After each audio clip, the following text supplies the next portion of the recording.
Olá, Gladir. Deixa eu mandar aqui o link para os grupos.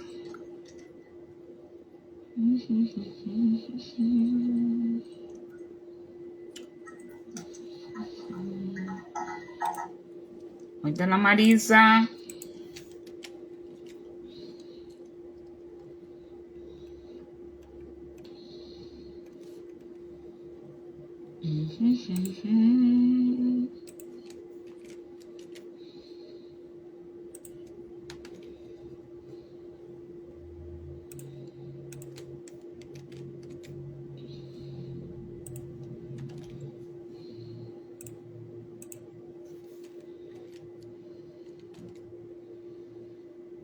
Oi, Bruno. Oi, Fernanda. Deixa eu ver o que mais que tem de grupo aqui para mandar.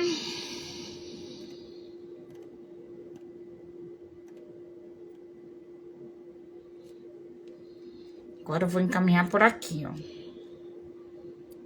Encaminhe para os contatos de vocês. Vamos ver aqui.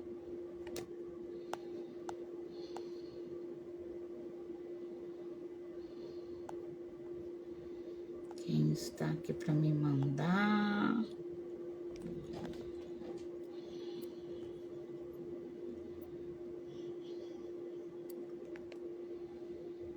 Oi, seu Jacinto.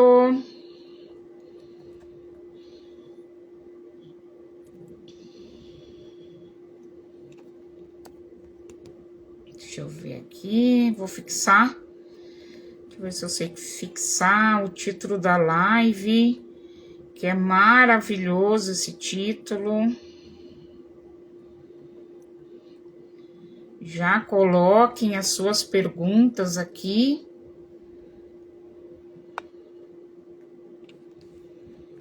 Opa! Armadilha que destrói a família. Ó, vou deixar fixado aqui. Oi, Brenda. Deixa eu ver se eu sei fixar esse comentário. Fixei. Pronto. Tudo bem aí, seu Jacinto? Deixa eu ver se eu enviei para todos os grupos aqui.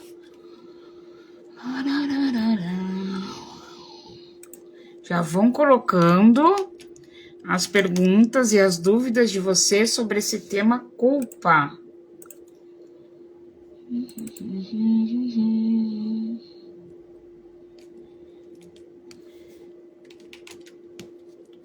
Oi, Rosi. Oi, Lili. Eu que marquei essa live hoje, gente, e não vi que estamos no meio de um feriadão. Quase que eu cancelei ela. Eu disse, não vou fazer isso. Eu tô olhando pro lado, gente, porque eu tô no computador, vendo os grupos para mandar o link da live.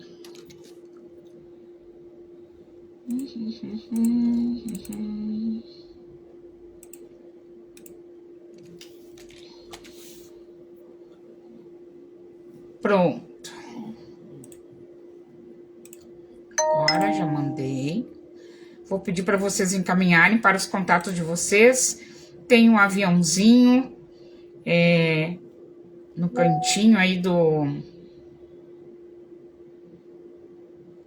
no cantinho direito aí embaixo aí, vocês podem encaminhar por aí. Clicar nesse aviãozinho, vocês encaminham para os contatos de vocês. Oi, Laila. Bom, vamos começar então, gente. Antes de tudo, quero me apresentar. Eu sou a Nilza Broto, Nilzinha Broto, como o pessoal conhece. Sou presidente aqui do Instituto NB. Sou uma codependente de recuperação. Autora deste livro aqui, Diário de uma Codependente.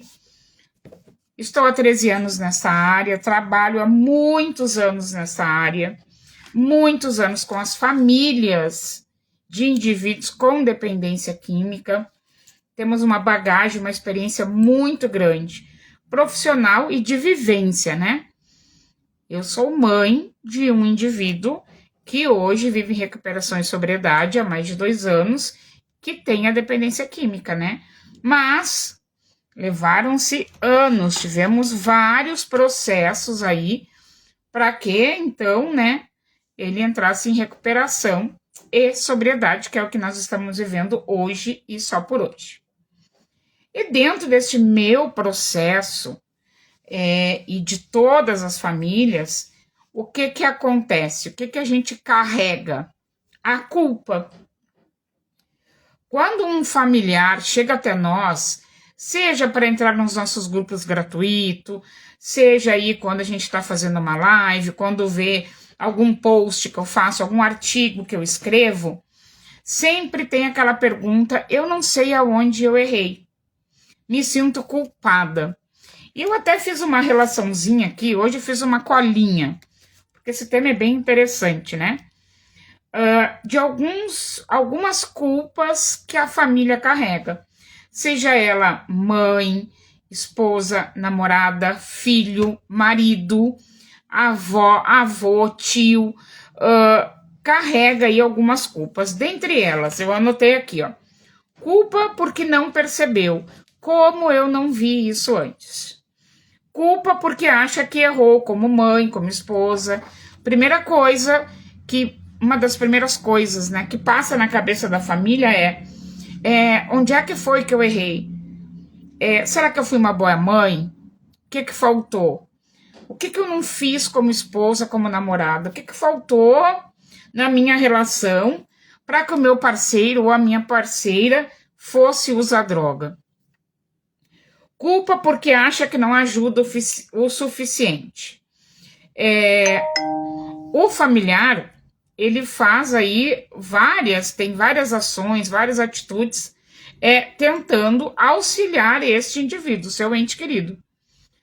Só que ele continua por muitas das vezes usando a substância, ou recaindo, ou fazendo promessas e não cumprindo, e a família termina se sentindo culpada por isso, achando que ela que não está fazendo o suficiente. E na grande maioria das vezes, a família está se doando integralmente, 24 horas por dia, se doando, dando tudo que tem, esquecendo as outras pessoas ao seu redor. E mesmo assim, por ele não entrar em recuperação, ela acha que não está ajudando o suficiente. E aí é mais uma pedrinha da culpa na mochila daquela pessoa, né? Culpa porque acha que faltou dinheiro para ajudar. Muitos relatos eu recebo, né? Quando as famílias chegam até nós, de que eu não tenho mais dinheiro, eu já gastei tudo o que eu tinha. Não sei mais de onde tirar dinheiro. Ele está usando droga porque eu não tenho mais dinheiro. Culpa porque se ele recaiu, ela errou. A pessoa vem num processo ali de 20, 30, 40, 60, 90, um ano em recuperação, e quando acontece uma recaída, a família se sente culpada, né? Mas ele usou porque eu não cuidei, ele usou porque eu não fiz tal coisa, ele usou porque eu briguei, ele usou por isso que aquilo, e aí termina se culpando por causa disso. E uma outra culpa que eu botei aqui é porque ele não para de usar. Quantas e quantas pessoas estão aí muito tempo nesse processo e se sente culpada porque eu já estou há anos, eu já internei várias vezes, eu já fiz tudo que... Oi, Tatiane, eu já fiz tudo que ele me pediu, igual ele não para de usar. E aí a família termina achando que ela é culpada de tudo. E a culpa, gente, é um fardo muito pesado. Eu sempre dou exemplo... Oi, Marta, eu sempre dou exemplo para os meus alunos e converso muito nos grupos, que para a gente visualizar a culpa como uma mochila cheia. Cada uma dessas culpas que eu trouxe aqui são pedras pesadas que nós vamos colocando dentro dessa mochila que está nas nossas costas e, obviamente, olá, Karen, e obviamente Quando a gente tem uma mochila pesada nas costas, nós vamos ficando mais curvado. Ou seja, cada pedrinha de culpa, cada culpa que nós temos, aquela mochila vai ficando muito pesada nas nossas costas. E nós vamos caindo, diminuindo, e vamos nos curvando, nos curvando. E quando a gente vê, a gente está no chão. Ou seja, eu estou paralisada.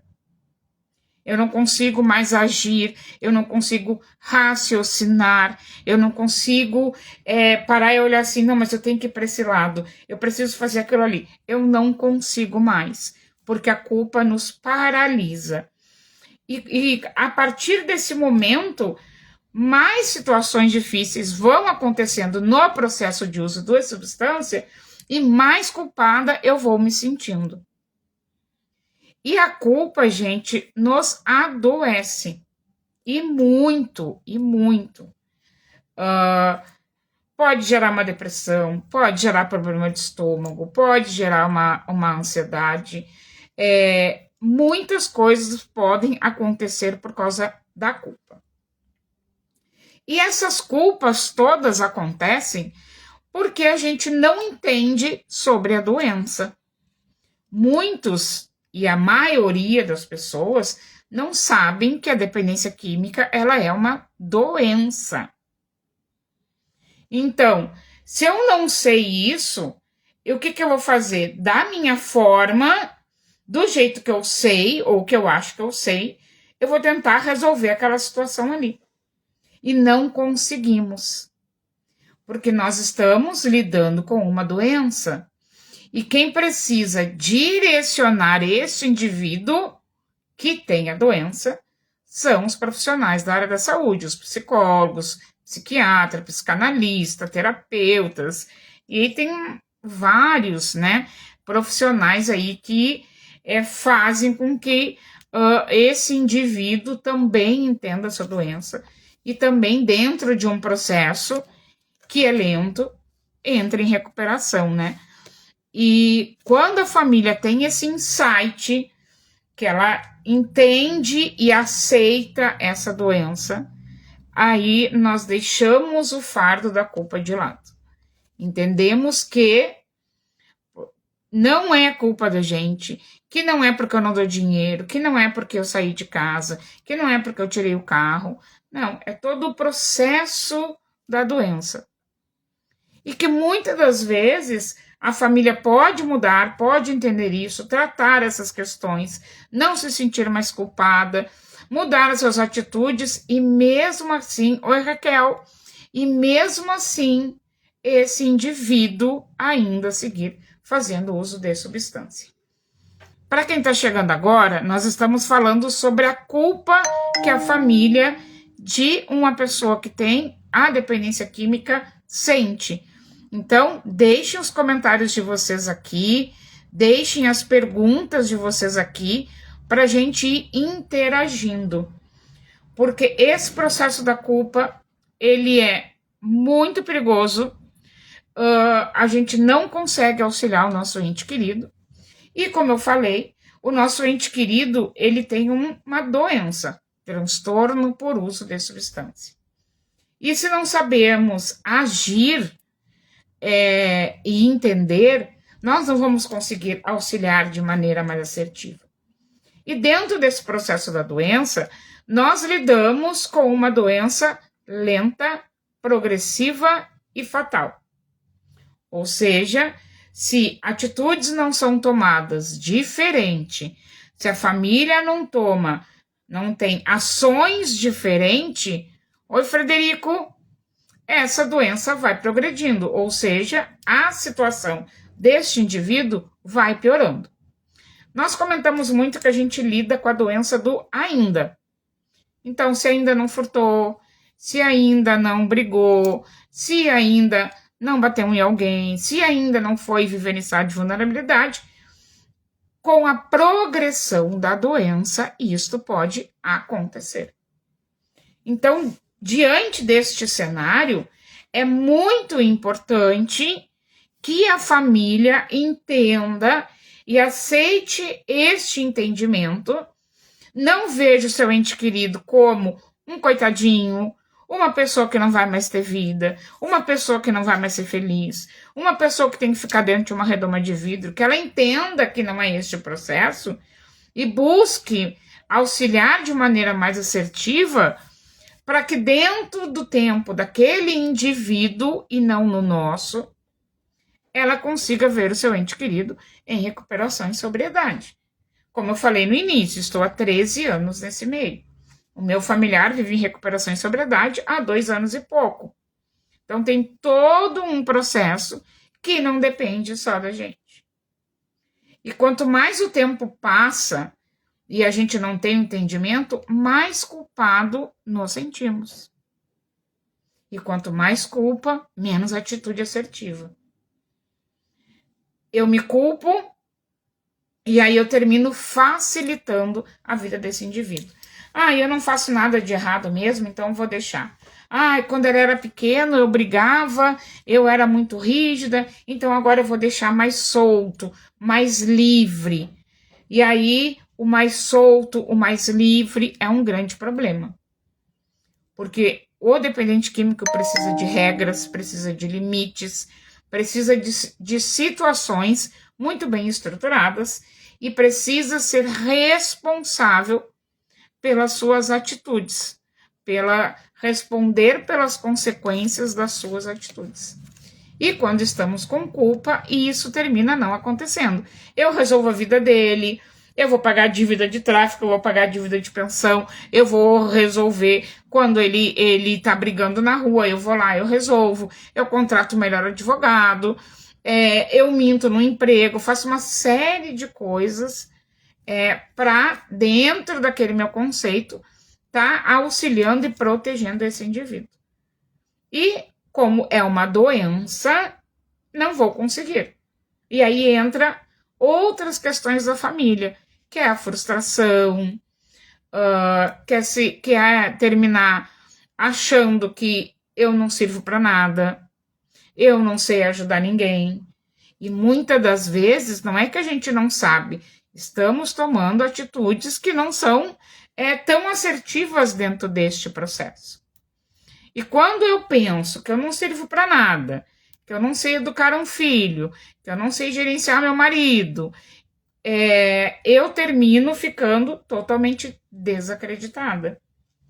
E quando eu não acredito em mim, quando eu estou mal comigo mesmo, eu vou aceitar qualquer coisa, eu não vou me priorizar, vou seguir cada vez mais vivendo a vida para o outro e deixando que as outras pessoas direcionem a minha vida.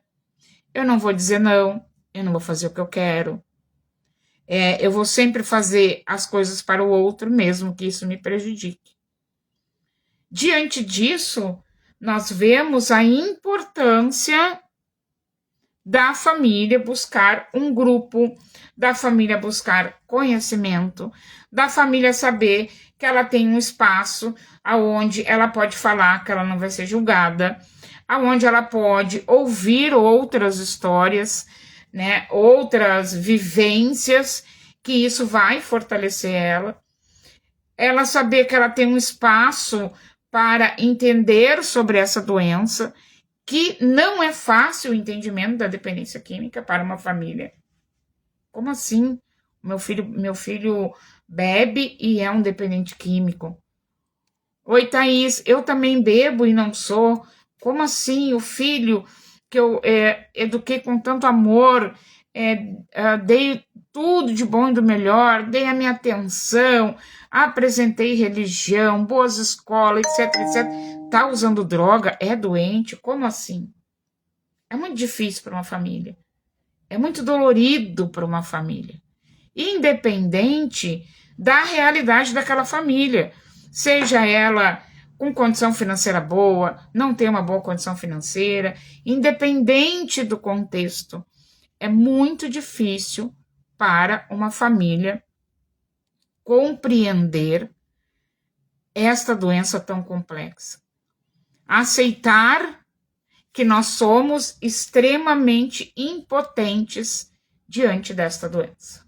Pessoal que está chegando agora, Nós estamos falando sobre culpa da família. Então, quem quiser fazer um comentário, quem quiser perguntar, aproveite esse momento que eu vou esclarecendo vocês aí em relação ao nosso comportamento diante do nosso familiar. Quantas e quantas vezes já não nos perguntamos, né? Diante de diversas internações, diante de diversas promessas, aonde que a gente está errando, que não está funcionando a internação, que não está funcionando a promessa. Quantas e quantas vezes não achamos isso? E não é culpa nossa. Nós somos literalmente extremamente impotentes perante essa doença.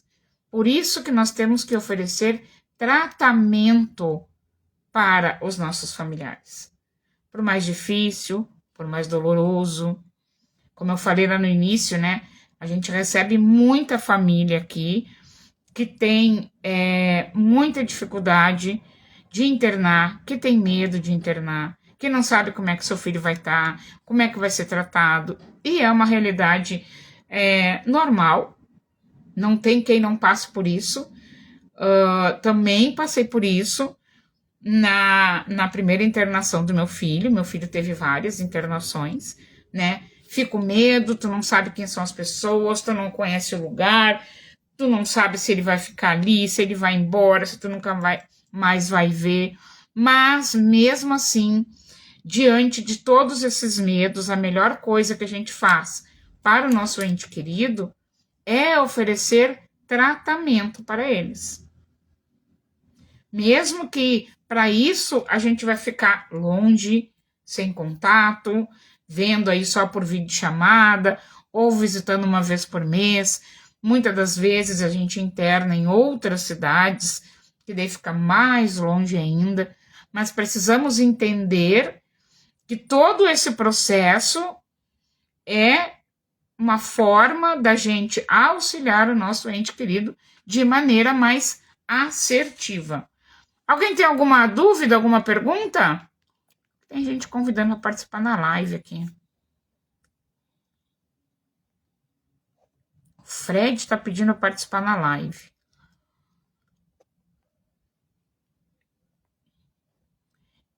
Outra coisa também que faz com que a gente se sinta culpado é... Oi, Maria José. A gente termina acreditando nas promessas, né? Que os nossos familiares nos fazem. E aí a gente fica mal por isso. Eu acreditei nele e aconteceu outra coisa. Ele me prometeu tal coisa e terminou fazendo outra.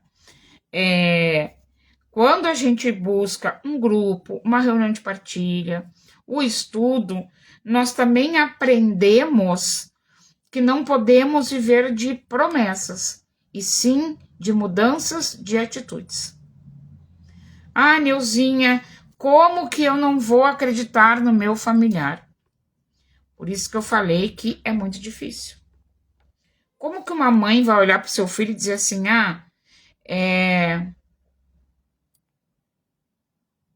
Oi, Flávio, como que o meu filho está mentindo? Meu filho não mente para mim, meu marido não me mente. Imagina, um neto vai estar mentindo para a avó. Só que, infelizmente, gente, dentro desse processo, isso termina acontecendo. E aí entra a parte da gente ter o conhecimento da doença. Porque quando a gente compreende a doença, a gente também compreende algumas atitudes que os nossos entes queridos fazem. Por isso que a psicoeducação ela é libertadora, tanto para a família quanto para o dependente químico. Quando a gente fala psicoeducação, a gente fala do estudo mesmo. Estudar e estudar muito, ler e ler bastante, estar participando de live, estar dentro de reuniões, salas de reuniões, né? Isso vai fazer uma grande diferença no nosso processo. E para quem não sabe, que eu vi que tem umas pessoas aqui que eu acho que eu não conheço, aqui no Instituto NB, nós temos 2 grupos para familiares de dependentes químicos. Nós temos o grupo das esposas e das namoradas. Vou deixar meu celular aqui para quem quiser participar. 51983410001. Nós temos o outro grupo, que é o Codependentes Unidos, que aí nós temos mães, pais, irmãs, avós, maridos, de dependente químico. Nestes grupos, né, a pessoa pode fazer sua partilha, desabafar, e são grupos gratuitos no WhatsApp. E dentro do Instituto NB, nós temos também, toda terça-feira de noite, o nosso Conexões que Transformam o NB. São as nossas reuniões de partilha online, que são gratuitas. Ela é tipo uma reunião de amor exigente, de Naranon, porém é uma reunião terapêutica, né? A pessoa faz a sua partilha e ela recebe a orientação do coordenador que está ali naquela terça-feira. E aí nós temos nesta reunião, nós temos codependentes, dependentes químicos, profissionais da área, pessoas com outras compulsões, né? Que todos juntos vão se ajudando um ao outro e se fortalecendo, que é crucial. Para quem me conhece sabe, né?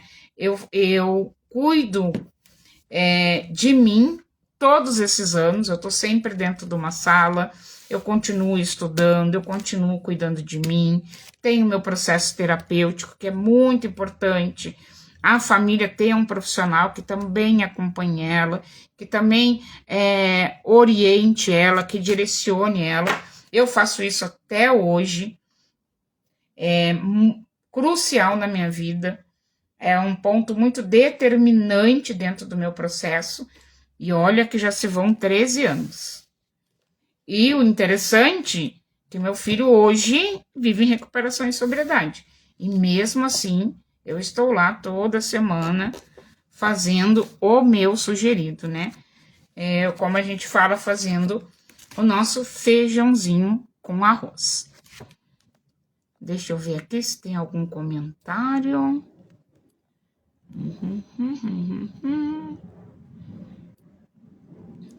Uma coisa, gente, dentro da psicoeducação... Boa noite, Neuza. Uma coisa dentro da psicoeducação e que é interessante, que vai auxiliar muito a família, é nós entendermos esse processo. Porque muitas das vezes a família olha assim, nossa, mas eu faço de tudo e ele mente. A imagem para mim está tremendo.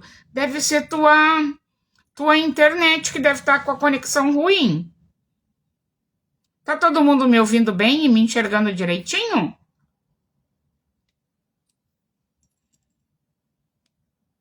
Acredito que seja a tua conexão, Maria José. Uma coisa importante que a família precisa entender para poder agir diante disso é o que é uma crise de abstinência? Eu estou, tá bom. O que é uma crise de abstinência? O que são as recaídas? O que são as manipulações? Porque a gente se sente tão mal, porque o nosso familiar nos prometeu, porque o nosso familiar falou, ele disse que usou porque eu briguei, eu acho que ele tá com crise de abstinência, por isso ele tá desse jeito, eu acho que ele tá com fissura, por isso ele bateu na esposa. Maria José, eu acho que é a tua internet mesmo que pode estar oscilando o sinal. A família precisa entender estes conceitos para que ela consiga não se sentir culpada e também agir de outra forma. Hoje a gente percebe muito dentro deste processo, qualquer atitude que o dependente químico tenha, um grito, o roubo, a recaída, a agressão física, como se fosse por causa de uma crise de abstinência. Ah, mas ele bateu na esposa dele, Neuzinha, porque ele estava com vontade de usar droga. Oi, Rê, tudo bem? Ah, Neuzinha, mas ele roubou de mim porque ele estava com vontade de usar droga. E dentro desse processo, a família termina aceitando essas questões.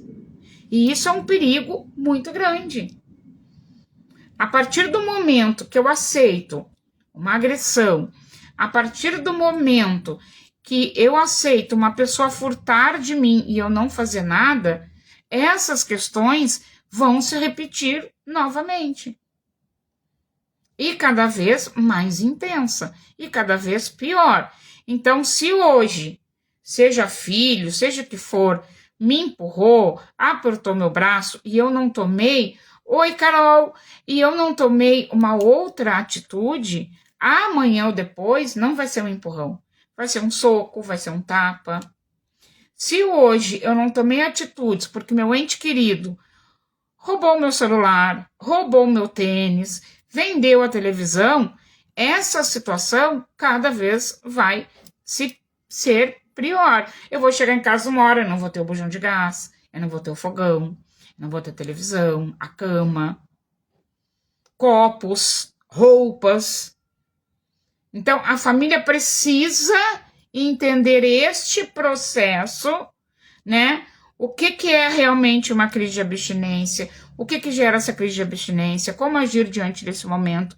O que é uma manipulação? Como é que acontece o processo de recaída para que ela haja diferente? Porque dentro desse processo da dependência química, quem tem que mudar sou eu. E nós passamos anos querendo mudar o nosso ente querido. Só que as mudanças de atitude têm que partir de mim.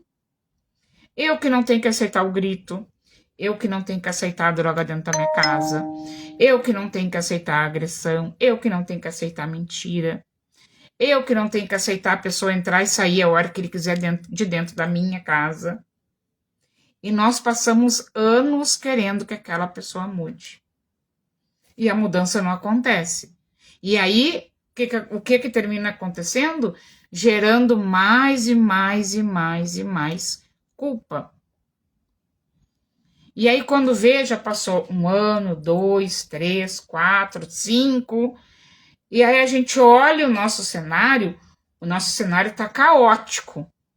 Meu marido foi embora, meus filhos saíram de casa, eu não sei mais quem eu sou, envelheci 10 anos, me olho no espelho e não me reconheço, o meu familiar vive na rua, tá sempre aprontando, tá sempre roubando dentro de casa, some, volta, e aí nós terminamos achando que não tem mais saída. Ai, não adianta, a vida é assim mesmo. Agora não tem mais o que fazer, eu tenho que me conformar com essa situação. E nós não podemos nos conformar com a dependência química. Nós temos que buscar ter atitudes assertivas para com o nosso ente querido. Qualquer pessoa pode mudar.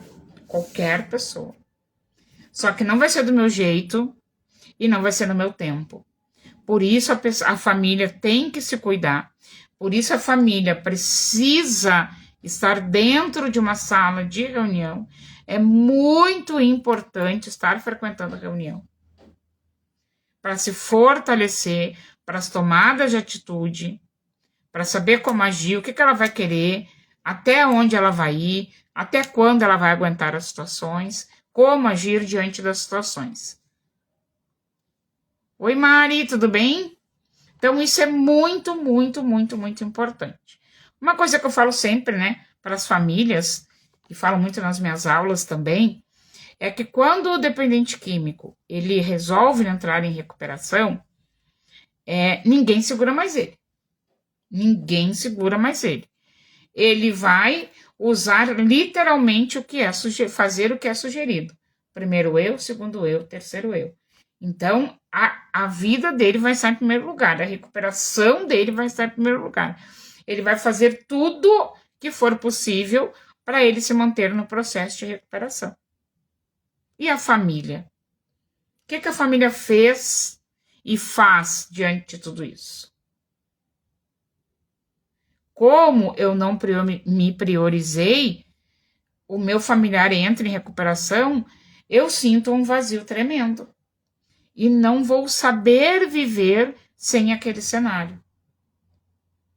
não vou aceitar que ele frequente grupo, vou achar uma palhaçada quando ele quer assistir uma palestra, quando ele quer visitar a instituição a qual ele passou, vou achar que ele está exagerando, vou achar que ele pode tomar uma cervejinha que não dá nada, que ele tem que ir para festa, que ele tem que sair, que ele tem isso, tem que ter aquilo, que ele nunca mais tem que olhar aquelas pessoas da onde ele esteve. E quando o dependente químico entra em recuperação, ele sabe o caminho que ele tem que seguir, para onde que ele tem que andar. E nós ficamos paralisadas. Tudo isso vem lá do início da nossa fala. Oi, Glace, por causa da nossa culpa. Se não tratarmos isso, se não buscarmos conhecer, se não buscarmos ajuda, o nosso fardo vai ficar muito pesado. E como eu falei, quanto mais culpa, menos a gente consegue resolver uma situação. Quero muito que vocês saiam dessa live visualizando mesmo a culpa como pedras bem pesadas que a gente vai colocando na nossa mochila. Cada culpa é uma pedra e que ela vai nos diminuindo. E quando eu vejo, eu estou deitada no chão e não consigo mais andar, porque o peso dessa mochila é muito, muito grande e não consigo me levantar.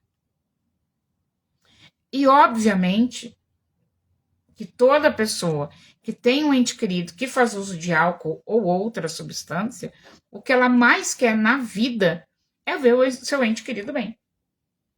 Isso é fato, isso é fato.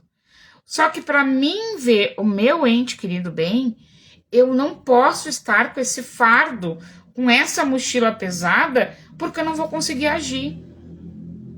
Para mim ver o meu ente querido bem, eu tenho que estar a postos, eu tenho que estar em pé, eu tenho que estar forte para poder caminhar, para poder andar para frente, para poder raciocinar, para poder pensar o que vamos fazer diante de tal ou tal situação. É desta forma que iremos ajudar de maneira mais assertiva o nosso ente querido. Então, se eu não tratar as minhas culpas, se eu não buscar ajuda e ser muito sincera comigo mesma e dizer assim, olha só, Nilzinha, eu não sei mais o que fazer. Olha só, Nilzinha, eu não sei para que caminho ir. Olha só, Nilzinha, eu me sinto culpada por isso, por isso, por isso. Nós não vamos andar para frente. Oi, Carlinha. Só vamos andar para frente quando nós tirarmos essa mochila pesada das nossas costas. E digo para vocês, de experiência própria, isso é libertador. Libertador. E qualquer pessoa consegue fazer isso. Oi, Josiana. Qualquer pessoa, não é a Neuza que é racional, não é a Neuza que está há muitos anos na área, não. Qualquer pessoa. Porque lá atrás, no meu processo, eu também me sentia culpada, eu também não tinha vontade. Oi, Monize! Eu também não tinha vontade de fazer as coisas. Eu também achava que ia ser muito difícil para meu filho, que ele não tinha mais que estar vendo essas pessoas, e que a primeira internação ia ser a primeira e a única, e que meu filho nunca mais ia ter vida. Como que ele vai viver? Imagina. Oi, Fernandinha! Imagina que o meu filho, como é que ele vai ser feliz? Como é que ele vai andar na rua? Também já pensei tudo isso lá atrás, gente. Também já fui uma facilitadora dentro deste processo. Porém, a partir do momento que eu busquei ajuda, que eu entendi essa doença e que eu aceitei que quem tinha que fazer diferente era eu e não o meu familiar, as coisas mudaram Bastante. Bastante mesmo. Tanto que, diante desses anos todos que estamos no meio, ressignifiquei minha vida em todos os aspectos. E não fui eu. São inúmeras pessoas que fazem isso. Não é só a Neuza. A gente que está inserido no meio, nós conhecemos muitas famílias que mudaram muito, que foram cuidar da sua vida, que viajam, que passeiam, que quando tem que internar interno já nem ficam questionando mais. Inúmeras pessoas que conseguem seguir a sua vida e ajudar de maneira assertiva o seu ente querido. E conseguem decidir o que elas querem para a vida delas. O que é melhor para a vida delas. Oi, Elis. Então, essa mudança, ela é possível para todas as pessoas.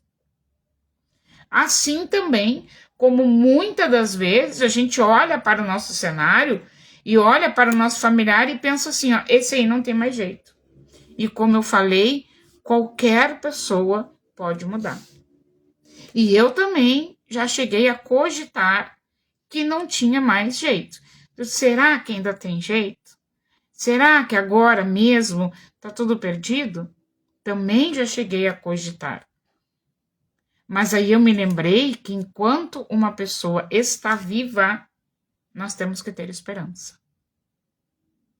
Independente do cenário que a gente está vivendo. E já passei por vários cenários diante desse processo. O pessoal que está aqui na live, que me conhece e que me acompanha há muitos anos e que já leu meu livro, sabe os processos que eu já passei e que não cabe a gente trazer aqui nessa live. Mesmo assim, diante de tudo isso, hoje vivemos uma outra realidade. Mas antes do meu familiar viver a realidade de recuperação dele, a Neuza já vivia a realidade da recuperação dela. Me priorizando, tendo a certeza do que eu devia fazer em cada atitude que aconteciam, em cada recaídas que aconteciam, de não ficar querendo fazer as coisas do meu jeito ou do jeito que o dependente químico quer, que é muito comum da família fazer do jeito que ele quer. Não, ele não quer se internar, então eu vou aceitar em casa. Não, mas ele não quer ir no psicólogo, ele falou que vai fazer tal coisa. Não, aqui em casa comigo vai ser diferente. Nós não somos as pessoas que vamos tratar a doença do nosso ente querido. Eles precisam de profissionais da área da saúde. O nosso amor é maravilhoso, a fé é muito importante, mas eles precisam de profissional da saúde. Não vai ser do nosso jeito. Não vai ser do jeito deles. Só vai ser do nosso jeito quando a gente oferecer tratamento. Mas não achando que eu vou deixar em casa, eu vou tratar, eu vou dar medicação. Oi, Leandro, eu vou comprar o carro, eu vou dar o apartamento que ele está pedindo, eu vou aceitar isso, não vai ser desta forma. Desta forma, infelizmente, nós contribuímos para que o nosso ente querido continue usando a substância de preferência dele. Muitas das vezes eu vou ficar ali uma semana, 15 dias, um mês tranquilo, mas depois vem todo o cenário novamente. Por quê? Porque não tratou a sua doença. E aí, cada vez que acontece isso, lá vem uma culpa de novo. E nós caímos lá embaixo novamente. E diante disso, de tudo que eu trouxe aqui, deixa eu ver que hora é, de tudo que eu trouxe aqui para vocês, quero convidar vocês para participar do nosso workshop que vai ter agora, dia 6 e 7 de maio, aonde nós vamos tratar de entender sobre crise de abstinência, fissura, recaídas, manipulações. Vamos tratar dessas questões para que a gente entenda este processo, entenda como é que funciona, o que é o que, para a gente saber agir de maneira mais assertiva e nos fortalecer para as atitudes mais assertivas. Porque sem o entendimento, nós não conseguimos agir. Nós vamos sempre achar que o que ele está falando é verdade, que vai ser do meu jeito, que é por isso e que por aquilo, e vamos seguir nesse ciclo doentio. E nós temos que cortar esse ciclo. Quem vai cortar esse ciclo doentio somos nós. Com o nosso entendimento e com as nossas mudanças de atitudes. Quanto mais eu aceito esse indivíduo sem tratamento dentro do meu lar, mais eu estou contribuindo para a doença dele. E lembrem, lidamos com uma doença lenta, progressiva e fatal. Esse workshop, ele está com valor de R$ 49,90. Para quem não conhece ainda aqui o Instituto NB, as nossas aulas, já leio, só um minutinho, Leandro. As nossas aulas são ao vivo. Os nossos alunos recebem acesso vitalício da gravação das aulas, recebe apostila, recebe certificado, vários materiais bônus. Então, não deixe de participar. Esse workshop é para familiares, para dependentes químicos, para profissionais da área. Apenas R$ 49,90. Deixa eu ver o que o Leandro botou. Quando o paciente manipula a família com algo que possa afetar ele, como possamos intervir?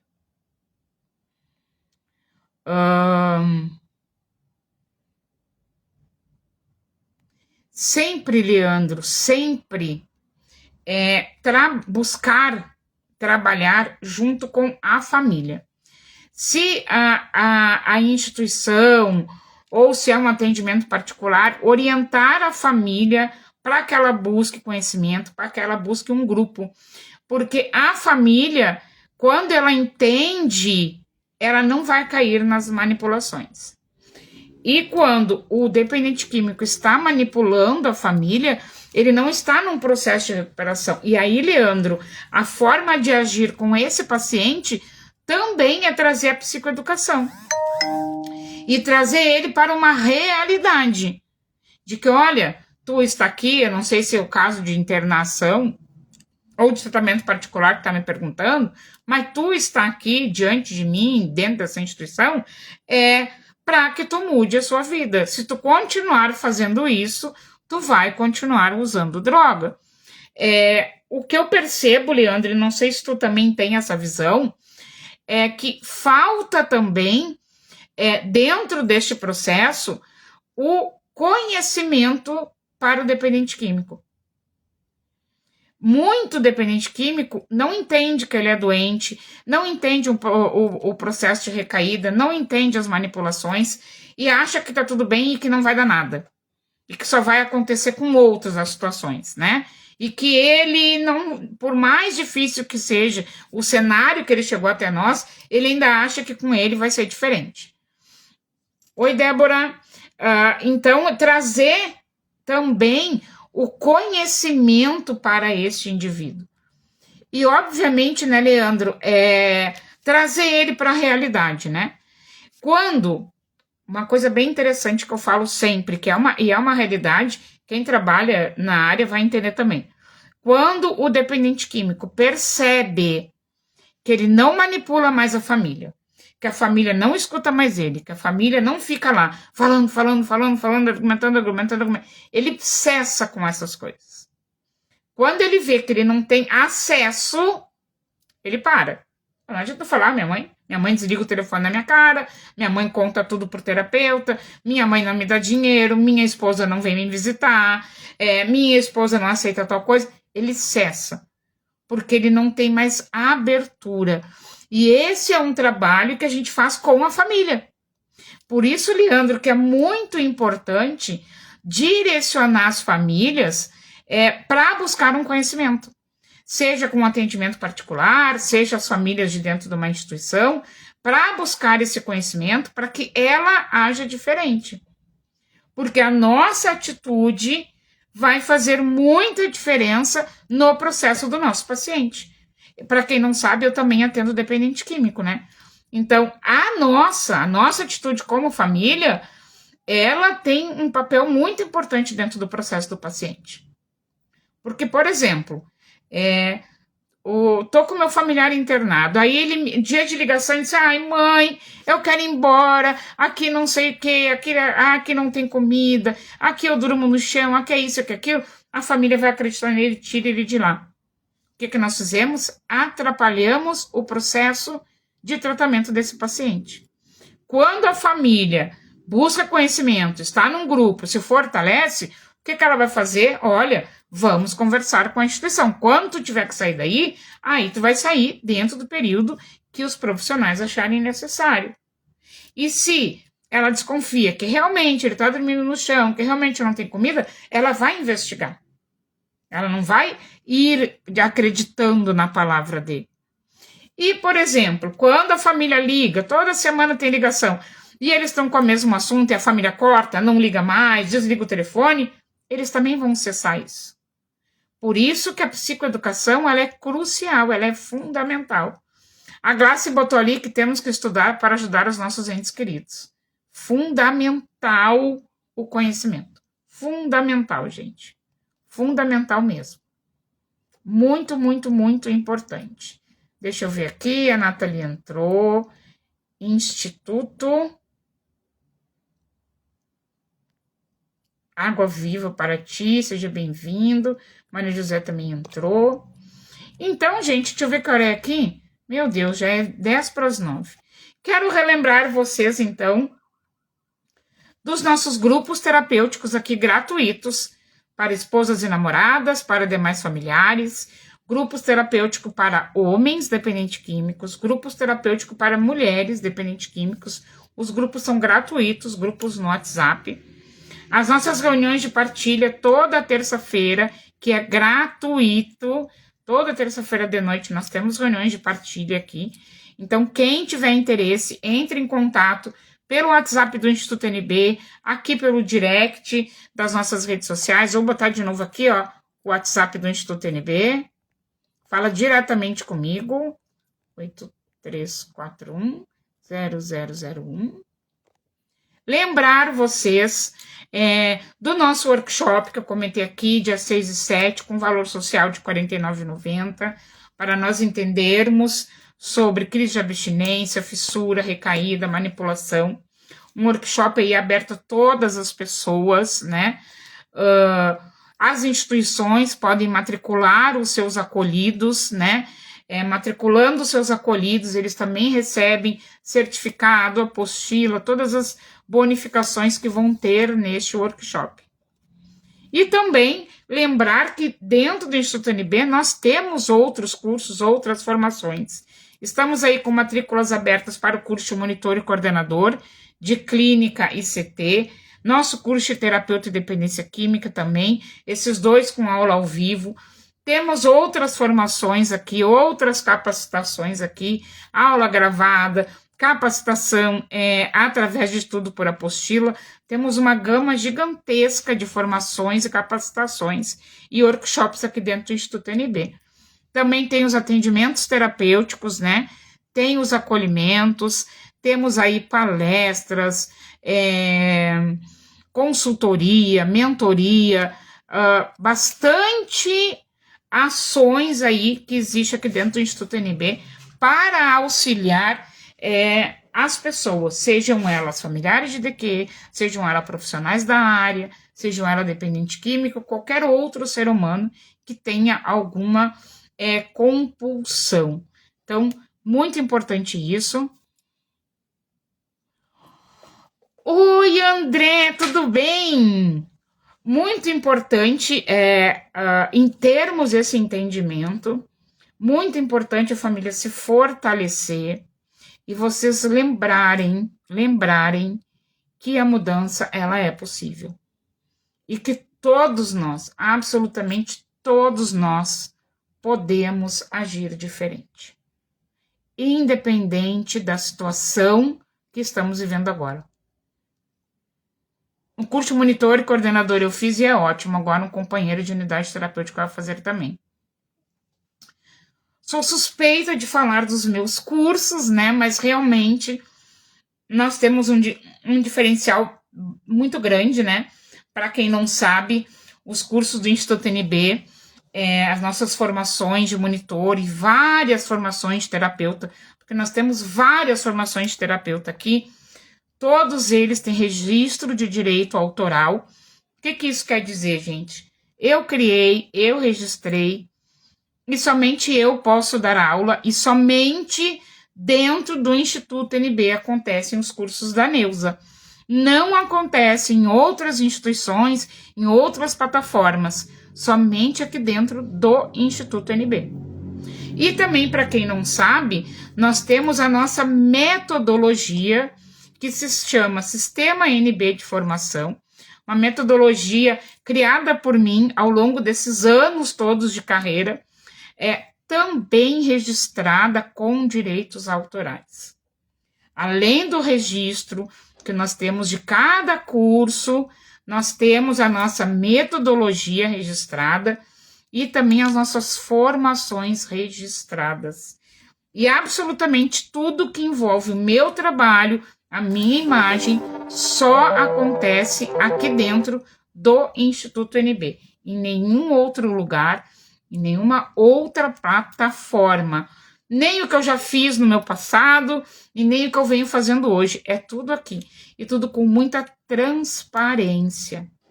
E dentro da nossa metodologia, nós trabalhamos, que é uma coisa muito bacana, e eu tenho vários alunos meus aqui, nós trabalhamos com turmas bem reduzidas.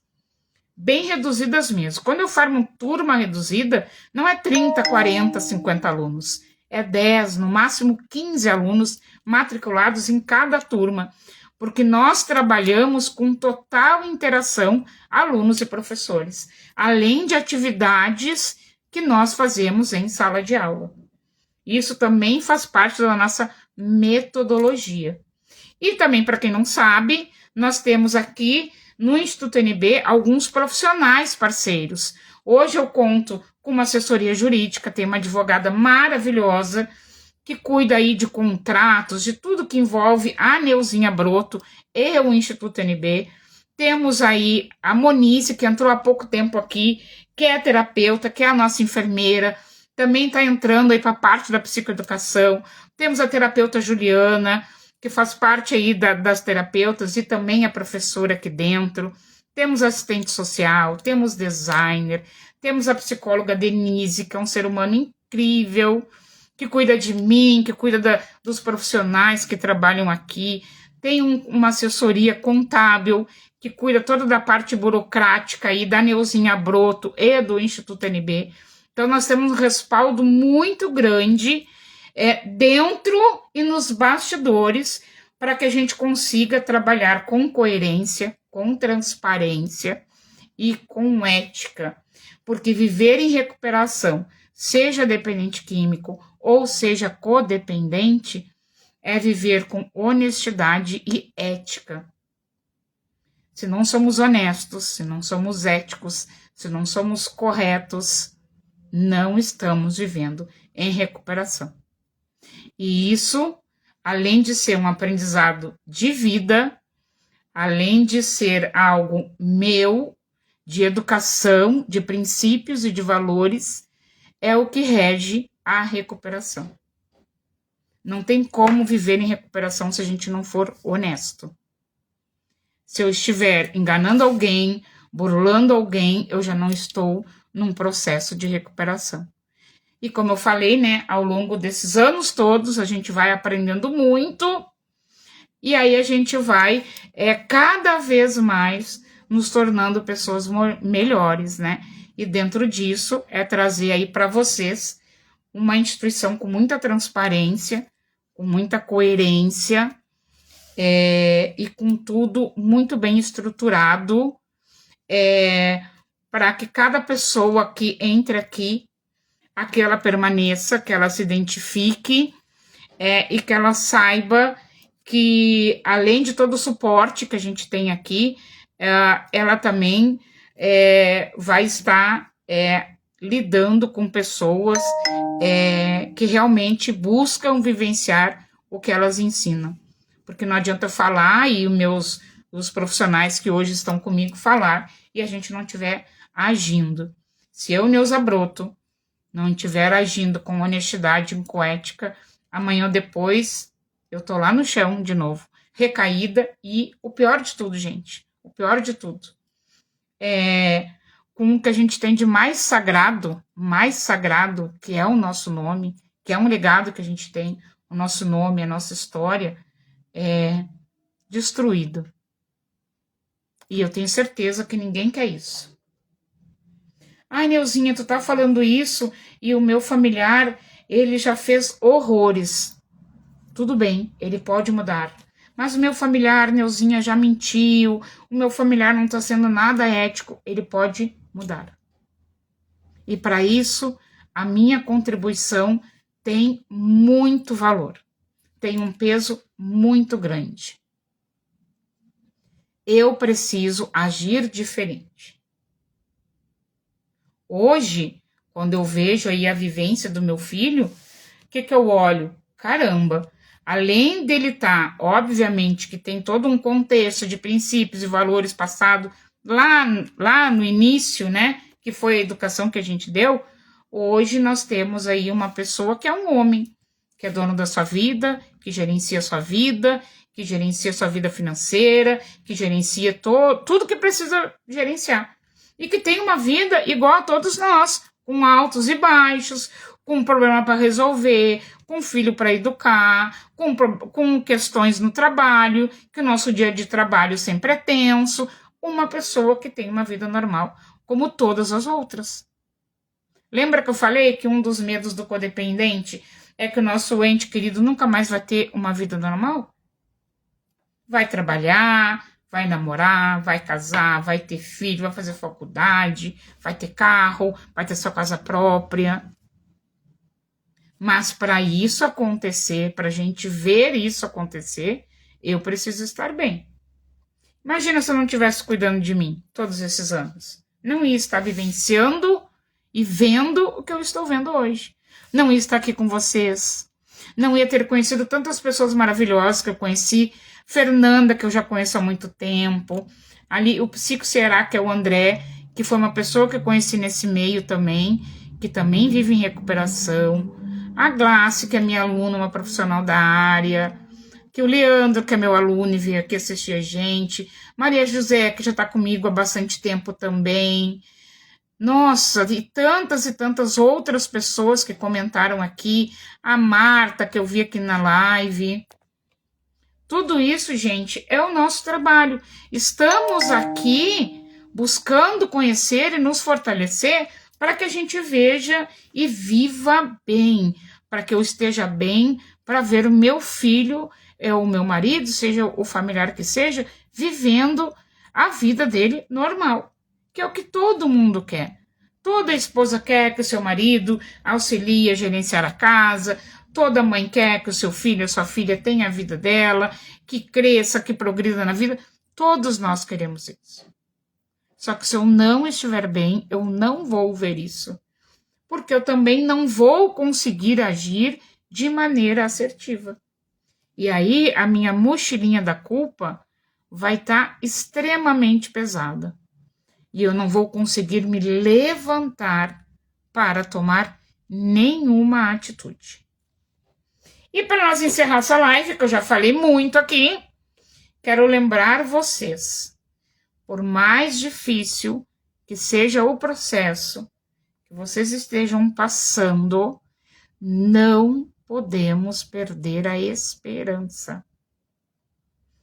Enquanto a vida há esperança, não podemos perder a nossa esperança.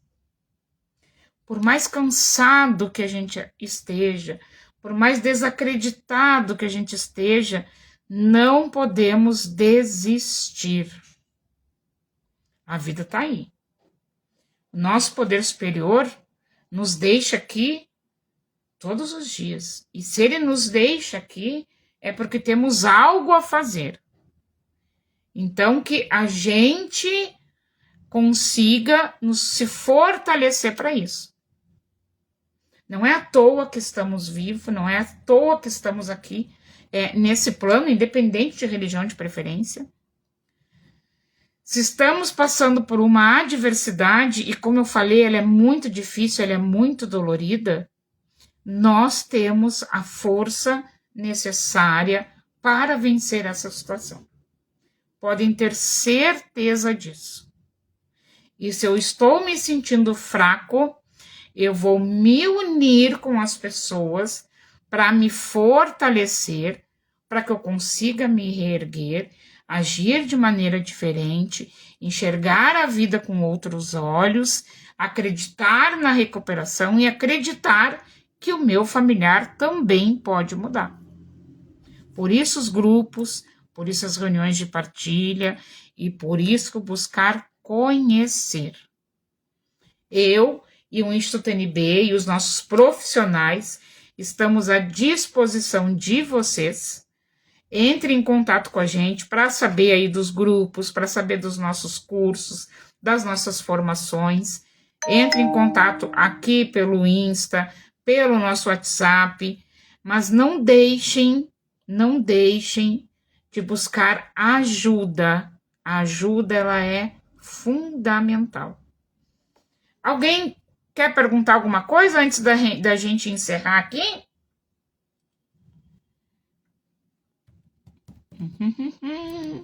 Eu falo, né, gente? Meu Deus do céu. Meu Deus do céu. Eu falo. Olha só, então. Uma boa noite para vocês. Muito obrigado, porque como eu falei no início, né? Eu não vi que estávamos no meio do feriadão, porque aqui, gente, a gente trabalha todos os dias. Eu nem vi que estava no meio do feriadão. Agendei uma live para uma segunda de um feriadão. Muito obrigado pela presença de vocês. Um beijo carinhoso no coração de todo mundo. E não esqueçam, não podemos perder a esperança. Beijo e até a próxima live, pessoal. Tchau, tchau.